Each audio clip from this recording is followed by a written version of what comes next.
तो ये video start करने से पहले हम आपको बताना चाहेंगे कि इसको हमने 11 महीने पहले बनाया था, जिसके अंतर्गत ये जो पॉसिबल सिनेरियो है इसको हमने डिस्कस किया था जब फतेह 2 की हाइप बनाई जा रही थी। और अभी कुछ ही समय पहले हमने ये सिनेरियो देखा भी।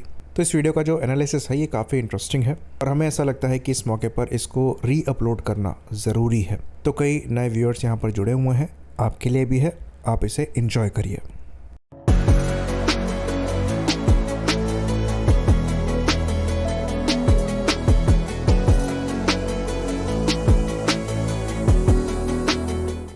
Hello friends, welcome to defence matrix.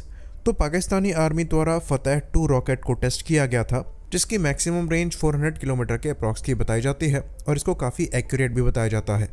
तो इस रॉकेट से रिलेटेड एक आर्टिकल लिखा गया था जहां पर यह दावा किया जा रहा था कि ये रॉकेट स्पेशली इंडिया के S-400 एयर डिफेंस सिस्टम के अगेंस्ट में कारगर साबित होंगे और इसी लिहाज से इनको डेवलप किया जा रहा है। तो यहाँ पर भी मैक्सिमम रेंज आपको 400 किलोमीटर की मिलती है, जो कि S-400 एयर डिफेंस सिस्टम्स का प्रोटेक्शन रेडियस है। तो rockets definitely S-400 air defence system के अगेंस्ट में कारगर साबित होते हैं। ये बात रशिया और यूक्रेन की वॉर में प्रूव हुई है, जहां पर Ukrainian ATACMS long range rockets द्वारा S-400 एयर डिफेंस सिस्टम्स को डिस्ट्रॉय भी किया गया है। तो क्या पाकिस्तानी फतेह 2 इंडियन S-400 के अगेंस्ट में कारगर साबित होंगे? तो इसका जो आंसर है ये सिंपली यस और नो नहीं हो सकता, क्योंकि प्रोबेबिलिटी दोनों की एग्जिस्ट करती है। हाँ, ये डिस्ट्रॉय भी कर सकते हैं और नहीं भी कर सकते हैं। तो ओवरऑल अगर देखा जाए तो जिस तरीके की स्पेसिफिकेशन फतेह 2 रॉकेट्स की बताई जा रही है उसके हिसाब से तो ये कैपेबल जरूर हैं, पर S-400 air defence systems in long range rockets को इंटरसेप्ट करने की कैपेबिलिटी भी रखते हैं। करीबन 600 किलोमीटर की रेंज में S-400 एयर डिफेंस सिस्टम के रडार्स स्कैन कर सकते हैं टारगेट्स के लिए। साथ ही साथ जो मिसाइल्स हैं ये 400 किलोमीटर की रेंज में टारगेट को डिस्ट्रॉय कर सकती हैं। उसमें भी मल्टीपल मिसाइल्स हैं जहां पर रेंज और एल्टीट्यूड वेरी करता है। मैक्सिमम जैसा कि हमने बताया 400 किलोमीटर की रेंज में तो टारगेट को इंटरसेप्ट किया ही जा सकता है। साथ ही साथ 250, 120 और 40 किलोमीटर की रेंज में भी टारगेट को इंटरसेप्ट किया जा सकता है, जिसके लिए जो रडार्स हैं ये मल्टीपल मिसाइल्स को एक बार में गाइड भी कर सकते हैं। बाकी S-400 पूरी तरीके से कैपेबल है ऐसे रॉकेट्स को इंटरसेप्ट करने के लिए। तो डेफिनेटली ये रॉकेट्स इंटरसेप्ट किए जाएंगे, पर ये चीज़ हमें दिमाग में रखनी है कि ये चीप रॉकेट्स हैं, तो इनको इन एयर डिफेंस सिस्टम्स को ओवरवेल्म करने के लिए ही इस्तेमाल किया जाएगा। तो अगर अच्छे खासे नंबर्स में ये रॉकेट्स फायर किए जाते हैं तो अच्छी खासी पॉसिबिलिटी एग्जिस्ट करती है कि कुछ रॉकेट्स जो हैं ये S-400 की एयर डिफेंस शील्ड को भी ब्रेक कर सकते हैं और अल्टीमेटली इन सिस्टम्स को भी निशाना बना सकते हैं। तो वहाँ पर भी इन बचे कुचे रॉकेट्स से निपटने के लिए short range air defence systems को भी डिप्लॉय किया जा सकता है, जो कि अल्टीमेटली S-400 को प्रोटेक्ट करेंगे।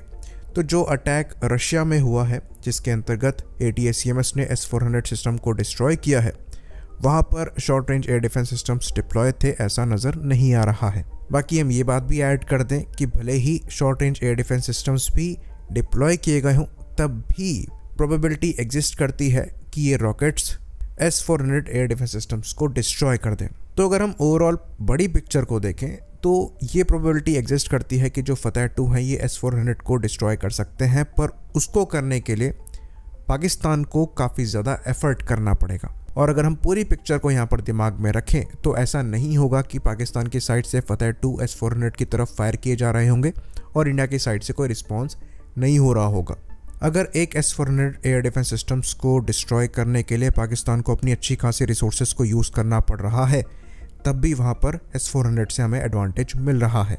हाईमार्स और ATACMS की इफेक्टिवनेस को डिस्कस किया जाता है अगर एक S-400 की बैटरी डिस्ट्रॉय हो जाती है, पर इस पर ज़्यादा डिस्कशन नहीं होता कि रिटेलिएशन में कितने हाईमार्स और ATACMS को डिस्ट्रॉय किया गया है। साथ ही साथ S-400 द्वारा भी इनको अच्छे खासे नंबर्स में इंटरसेप्ट भी किया गया है। तो यहाँ पर जो कंक्लूजन निकाला जाता है एक सिनेरियो से कि S-400 को ATACMS ने डिस्ट्रॉय कर दिया तो फतेह 2 द्वारा भी S-400 को टारगेट किया जा सकता है, ये काफ़ी बचकाना आर्ग्यूमेंट है। इवन अगर हम इजराइल में हाल ही में हुए अटैक की बात करें जो कि ईरान की साइड से किए गए थे, उसके अंतर्गत भी मैक्सिमम रॉकेट्स और ड्रोन्स जो फायर किए गए थे वो इजराइल ने इंटरसेप्ट किए, लेकिन वो भी ओवरवेल्म किए जा सकते थे, पर ईरान ने जानबूझकर उतने ही मिसाइल्स और ड्रोन्स को यूज़ किया जो कि इंटरसेप्ट हो पाए और डैमेज कम से कम हो, ताकि चीज़ें ज़्यादा एस्केलेट ना हो।